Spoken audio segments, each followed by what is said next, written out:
We're live. Hello. So, I managed to do a couple of lives this morning. I'm juggling as usual. So I've just watched a karate film with Tino. So I know I've got about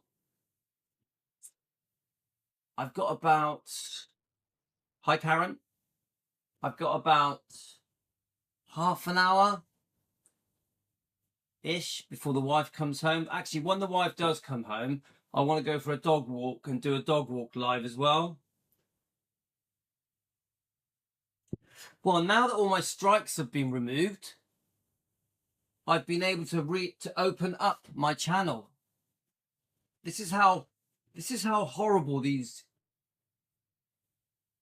horrible, cruel YouTubers are that have gone out of their way to try and shut me down by abusing YouTube's rules. Because I had those 2 strikes on my keto channel, I had to pause that channel. I had to put all my videos on private. Unbelievable. It's disgusting behavior by these fake, horrible, nasty aggressors on YouTube. Horrible, horrible people that have been reported very cruel, nasty behavior by these fake Elvis YouTube channels. Only 2. We know who they are, R and K. So now that my channel's unpaused, that the videos are all back to normal, because these 2 fake YouTube strikes that have been now removed. Actually, there's been 3 strikes have been removed by these nasty little bullies, these haters, these trolls, these very cruel, almost evil people trying to shut down my rights to run a Defending Elvis channel, to have a team of defenders. Anything they do now will be instantly reported. YouTube wants me. YouTube have told me anything they do now, report it, and they risk being shut down. These 2 YouTube channels, these haters, risk being shut down every step they do now. Yeah, I'm actually surprised they haven't shut them. So carry on, guys. Carry on, and you will be shut down. I've exposed you fully, the pair of you, for the haters that you are, the lying haters that you are. You con and trick your followers into believing complete lies, and then you follow other hateful people and you group together like little vultures, picking up dead bodies. That's exactly what you all are. All of you that group together. You're a bunch of maggots. You're maggots crawling out of dead flesh. It's exactly what you are. As you can see, guys, I'm not happy with them. But let's be positive. Let's not talk about the maggots. Soon they'll turn into flies and fly away, and they can go and eat shit.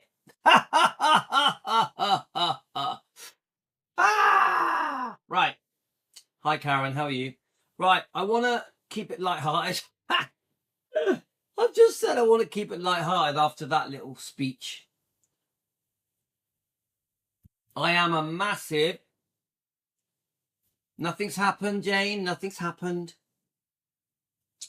I am a massive Muhammad Ali fan. I always have been. I love the same people that all you guys loved through the 70s. So I love Muhammad Ali. I adore Muhammad Ali. Yeah. I was a massive boxing fan through the 70s and 80s. I still am now. Yeah. I loved Evel Knievel. I love the Osmonds. I love Jackson 5. All of the stuff that we all grew up watching. Starsky and Hutch. The $6 Million Man. Got it? House on the Prairie. Walton's Mountain. The Waltons. I loved all the stuff that you loved, I loved. We all grew up through the same era. Obviously, if you're in England, there's different kinds of programs in England. Of course, you've got Opportunity Knocks. Do you remember that, guys?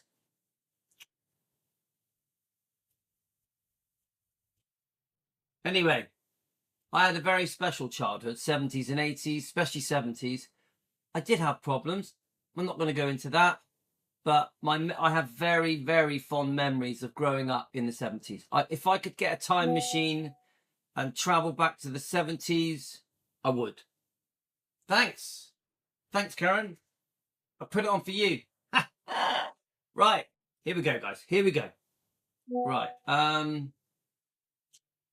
Let's press play. Remember, we are reviewing. Okay? Muhammad Ali is considered by many to be the greatest heavyweight boxer of all time.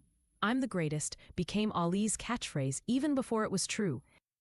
"It's not bragging if you can back it up," Ali once said. But there was one person besides himself who Ali also called the greatest, the king of rock and roll. So let me just tell you that the YouTube channel is called the Elvis News Examiner. It seems like a very good channel. Please subscribe to it. And thank you to Elvis News Examiner. Okay. Elvis Presley. And I tell the world, Elvis is the greatest of all time. Ali visited Graceland during Elvis Week in 1985, 8 years after Presley's death. On August 16th, Muhammad Ali agreed to speak at the annual memorial service for Elvis, sponsored every year in Memphis by Presley's friend and Memphis DJ George Klein. Ali had just been diagnosed with Parkinson's disease in 1984, but he won over the crowd of Elvis fans when he talked about one of his favorite songs, "Don't Be Cruel." I never heard a song so beautiful. I can't sing. You know what, keep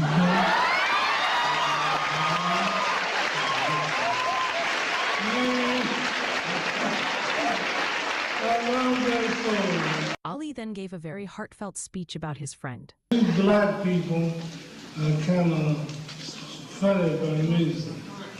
And we don't follow nothing but what we call soul. Little Richard, Chuck Berry, Michael Jackson. But the only white boy I saw who could sing as good as any of them was Elvis. Yay! Of course. As a young teenager, Ali was influenced watching Elvis become successful during his breakthrough year of 1956. Quote, "Other kids in the neighborhood were listening to Ray Charles and James Brown, but I listened to Elvis," Ali told author Tin Shanahan. "I admired him so much, and I decided that if I was going to be famous, I'd do it just like him. He's one of the reasons I wanted to entertain people and be loved by the people and make the girls admire me so much." Do you know what? It's funny because I've told you about my childhood, guys. Was tough in the 70s, growing up as a brown boy, a Greek Cypriot boy. Both my parents are from Cyprus. You feel insecure, you feel insignificant, downtrodden. We were very poor, so everyone else seemed to have more than we had. Yeah. But then you see Elvis in a movie and you're like, oh, I'd love to be like him. It starts affecting how you dress, how you walk, how you do your hair, obviously, how you smile, how you act. Even the look in your eyes changes when you discover Elvis. Elvis penetrates you in every way. He consumes your whole existence and alters you forever. And I think Muhammad Ali, Cassius Clay, I think Elvis affected him in the same kind of way, and millions of other children and teenagers and adults transformed in seconds just by discovering Elvis. Unquote. You also understand he did not for poor people. He had a good heart. He helped them. He just wasn't a person who was great with talent, but great in spirit and with God in his heart. And this is great too. I love this. But great in spirit, he had God in his heart. Definitely, guys. There was something that you can't put your hands on. There's something that's very difficult to describe. Elvis had something. Even I struggle to say what that thing was. It's definitely a kind of magic, you know, like Frank Queen says it, doesn't he? It's a kind of magic. And it is a kind of magic. It comes from his heart. More than the fact that he was good looking, sexy, a good singer, we loved his movies. There was more to it. There was something about Elvis, the look in his eyes, the tone in his speaking voice, his personality, his charisma, his charm. There was so much more to Elvis than just, oh, he can sing good. Yeah? He had a power. He had a power. I don't even know if he knew he had the power, but he had something extraordinary. That day during Elvis Week 1985, Ali visited Graceland. He went to the meditation garden where Presley is buried to pay respects to the friend that he greatly admired. His singing ability, he had everything. He was pretty.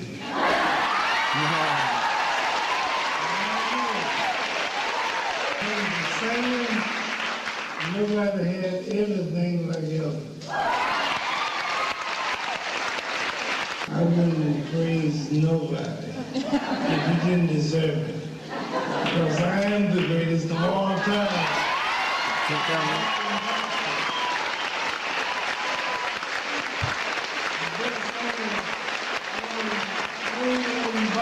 That's in boxing. And I tell the world, Elvis is the greatest of all time.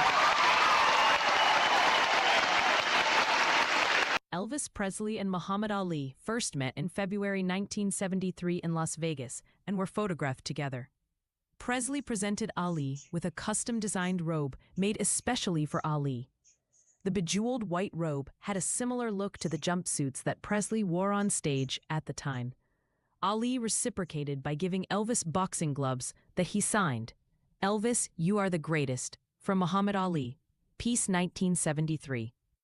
Ali was particularly impacted when Elvis followed through on his promise to buy his mother a car and a house when he became rich. I was 14 years old when I heard Elvis say that, and that made me want to do the same thing, Ali remembered. I said, when I get rich and famous, I'm going to buy my mother a car and then a house. After my first pro fight, I bought my mother a pink Cadillac. Wow, I did know that. He bought her a pink Cadillac. Did not know that. After my second fight, I bought my folks a house, just like Elvis. Yes. Wow. I didn't, honestly, it's the first time I've heard this. A Muslim who's black, who stands up for what he believes, who don't have to say what I don't feel, I'm not forced, I don't have to say this, I have no bosses, I'm free. He's, to me, one of the greatest singers, actors, all around man of all time. Ali said he really liked the way Elvis dressed, explained George Klein. He said they were both originals. So, Elvis contacted his designer and ordered a robe made for Ali and presented it to him. It said, "The People's Choice." It was supposed to say, "The People's Champ," but Ali wore it anyway. Howard Cosell asked Ali, "Where did you get that beautiful robe?" Ali told him, "Elvis gave it to me." In 1988, Ali donated the robe that Elvis gave him to the Hard Rock Cafe in New York. The robe is on display now at the Muhammad Ali Center in Louisville. People don't realize what they had till it's gone, observed Ali. Like President Kennedy, there was no one like him, the Beatles. And my man Elvis Presley. I was the Elvis of boxing. Presley and Ali remained friends until Elvis's death in 1977. Ali recalled that when they met in Las Vegas in 1973, Elvis was closing his February concert run there and had invited Ali to drive back to Los Angeles with him in his gold-plated Cadillac station wagon. Ali wanted to, but had plans to return to Louisville instead. Years later, he regretted that decision. "Man, that would have been historic," Ali said. "I always wanted Elvis to drive me down Beale Street in a convertible, so his hometown could see that Muhammad Ali and Elvis Presley were good friends. Wow, that would have been magnificent. Then I'd bring him to Louisville and do the same thing. Elvis was my close personal friend." So he would have brought him to Louisville and done the same thing. God, I really wish that happened. Recalled Ali. He came to my Deer Lake training camp about 2 years before he died. Louisville sounds like a great place. Louisville. Not really sure why I like the sound of that, but Louisville? My kind of place. I don't admire nobody, but Elvis Presley was the sweetest, most humble, and nicest man you'd want to know. When it comes to boxing, nobody has the class, the style, the wit, the speed, the beauty.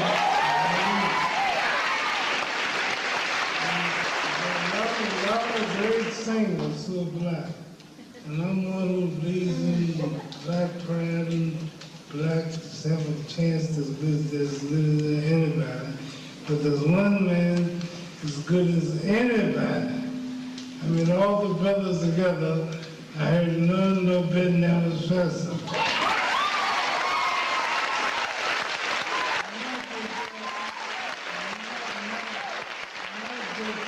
So if you enjoyed this video, be sure to like this video to help this channel grow.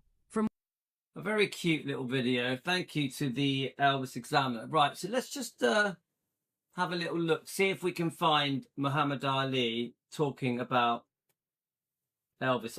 I know there's a couple of interviews where he mentions Elvis. Let's have a look. We've only got about 15 minutes left, guys, so let's see what we can get in. Let's see what we find. Yeah, I'm just going to click on a few things. Let's have a look. No, so I don't want to click on the... Here we go. Here's a bit here. Let's try this. Never come on television much. You take Charlton Heston, Sophie Lorraine. James, see, actors never come on television much. You take Charlton Heston, Sophie Lorraine, Clint Eastwood, great actors. You never Marlon Brando. You never see them on all these talk shows because people will get to know him. They get too common. Then it's hard to believe he's the character he's playing. Like Elvis Presley. He was so hot because he never did an interview, never would do a TV show. Whenever he make an appearance, millions are trying to see him. But he wasn't common. I'm so common. I'm on TV all the time. People imitate me. I talk all the time. I'm always clowning. And then when you see me, it's just hard to make people forget about me. But things change. Think about this. At one time, a few days ago, girls and people just crying over Elvis Presley. Now it's old. President Kennedy a few days ago, the world was shocked. Now it's old news. Things change. Time brings about change. The winter, summer, fall, seasons change. So therefore, that did happen, but it's old now. Told me they forget you the next day. Isn't that what? He's such a handsome man, isn't he? Muhammad Ali, and so wise. He's such a lovely person, Muhammad Ali. Isn't that your speech? No, not talking about a living image. Like the Beatles will never die. The Beatles. Guys, I am a big Beatles fan. You know, I know some of you Americans are a bit funny with the Beatles, but I love the Beatles. Beatles could unite tomorrow, and Phil Madison's going to go out with a one-day notice. If Elvis Presley could get out his grave, he'd fill Yankee Stadium with a one-day notice. He would. They both would. You understand? Yeah. Well, just tell the public, one day for the show, no publicity. Elvis Presley will be here. Your son, who you said is 2, you want him to fight? No, I wouldn't advise no young fellow to fight. I would advise him to get educated real good, learn his arithmetic, read, write, get a trade, get a purpose. The Temptations or Elvis Presley. But it's a possibility they may never make it. And if he takes this as a trade and don't make it, then life's a tragedy. I never heard a song so Okay, right. Let's see what else we can find. We've just played this. I'm gonna see if I can find something new. Okay, guys. A couple of those clips actually I hadn't seen before. Let's have a look. Should we hear the story about the robe? Let's have a look.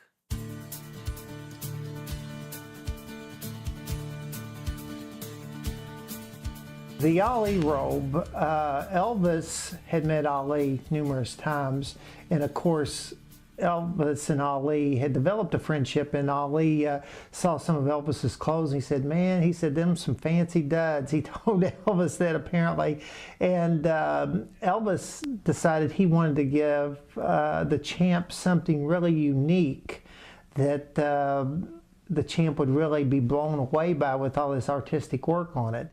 Well, it shows you guys that Elvis truly loved Muhammad Ali. They loved each other. It's so obvious. I think in many ways they were quite similar. In many ways, forget talent, forget voice, boxing. They were both beautiful men with hearts of gold. At the time of the Ali robe, we were doing, I think, about 4 or 5 different punch-on suits. Which ones, I'll never be able to figure out, because after a while it all starts to blend a little bit. Everything had a rhinestone. But Bill Blue had come in about, the robe, and he had to say, People's Choice on the back and all of this So I think it was supposed to say People's Champ on it, but okay. stuff. And he referred to a suit that Elvis had worn, that I guess he had worn when he and Ali were together. So I had to find the right stones to complement the robe to remind him of that suit. The order was placed, That's interesting, guys. but in the midst of placing the order, the person who placed it said that they wanted the People's Choice put on the back of it. Well, everyone knows that Ali was considered the People's Champion. And I think right in the middle of this batch of suits, we had like 3 days to entirely do the robe and slip it through and then get back to what we were doing. So it was an interesting project. And I remember there was a little bit of concern about the weight, because Elvis had gotten used to wearing 150 pounds of stuff, and but for Ali, he wanted the robe to be lighter and so on. So we couldn't eliminate the big jewels. So what we did was, in a lot of cases where the little jewels would go, we would just use the rim set for it and not put a jewel in it. So it made the design, but that way there wasn't any extra weight. I didn't know that, guys. They finished it up and sent it out to Elvis, and of course Elvis met with the champ and he said, "Hey champ, I've got something I want to give you." And he presented the robe in a box to the champ. The champ opened it up and was looking at it. He says, "Wow, man, this is really great." And he turned God, I'd love to have been a fly on the wall and watch that. and he turns it around, and Elvis is standing there looking at him, standing beside him, and it says the People's Choice on the back of it. And Elvis looked at it and he said, he talked to the individual who had placed the order for it with Bill, and he says, "Man," he said, "you done screwed it up. That's not what it's supposed to say. It's supposed to say the People's Champion, not the People's Choice." And it was Well, it's the same thing in some ways. I mean, he was the People's Choice. Come on.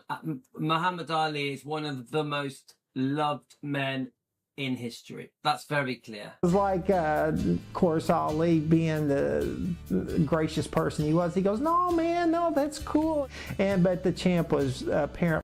Yes, Ali made best of it. So, come on, there were certain people through the 70s that the whole world loved. Obviously Elvis. Obviously Muhammad Ali. Other people as well. I mean, I think the Jacksons were very beloved.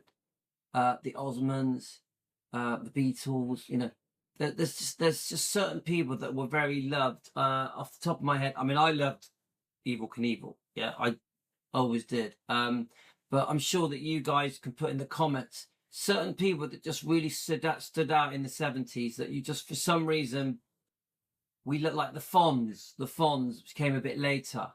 There's just some people that, Happy Days, just some things just for some reason grabbed our attention, and we just love them. Really gracious about it, and he loved it. Now then, that robe's on display at the Ali Center in Louisville, Kentucky.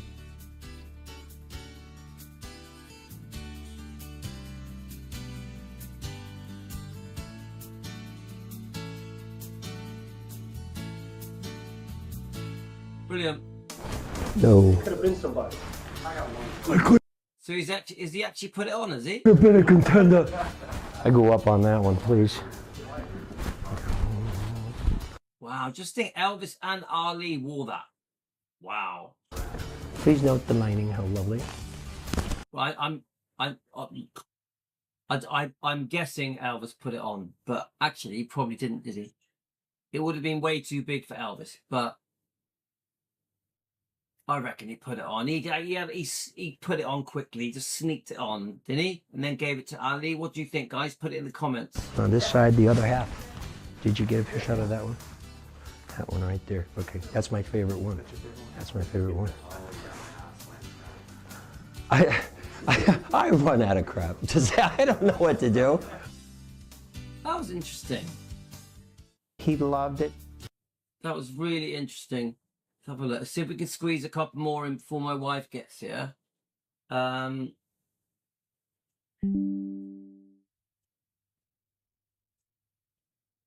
have a look. So I've done quite a few videos with Muhammad Ali. I was shy of girls. I wonder if he's going to mention Elvis. I was shy, mainly of girls, and I started at 12 years old boxing. My determination was to be world champion, and I didn't work in school like I should. I boxed. How about discrimination and prejudice when you were a kid? And do you grew up in Louisville, Kentucky? Well, I was always proud. I used to walk the streets where people would be trying to get in the white restaurants, and I'd be on the bicycle agitating. You all are crazy. You got to be out of your mind. They don't want you to hell with them. Get your own damn restaurant. Get your own everything. And when somebody pouring water on me and pouring coffee on you, and you were turning, you crazy? And I was always rebellious, and I'm like it today. And one day I saw two Africans going to a movie in Louisville before it was later. Took that gold medal and said, this thing ain't worth a quarter. Oh, no, however. Did you really? Yeah, man. You didn't see my movie?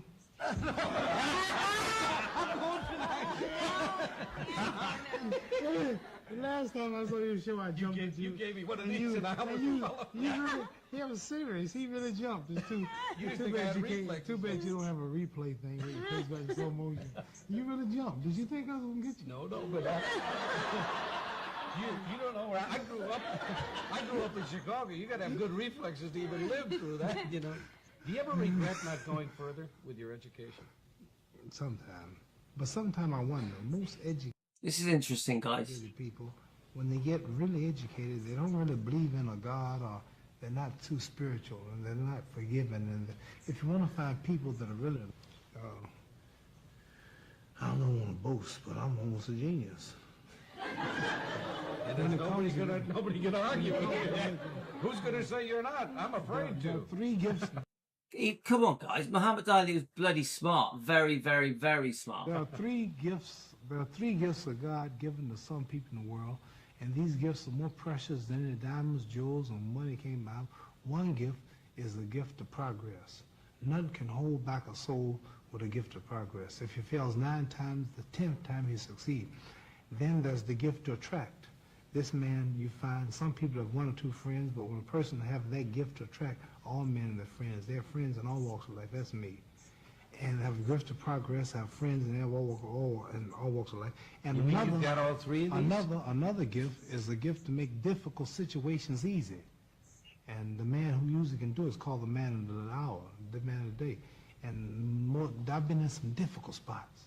I saw Okay, them all. guys. Scandals in the press about marriage, scandals about the draft, scandals about the black Muslims, broken jaws in the fights, in fights where it looked like I was going to lose. I'm always in a difficult spot, but I always come through. So I've been blessed with those 3 gifts of God: the gift of progress, the gift to attract, and the gift to make difficult situations easy. I'm blessed with all 3 of them.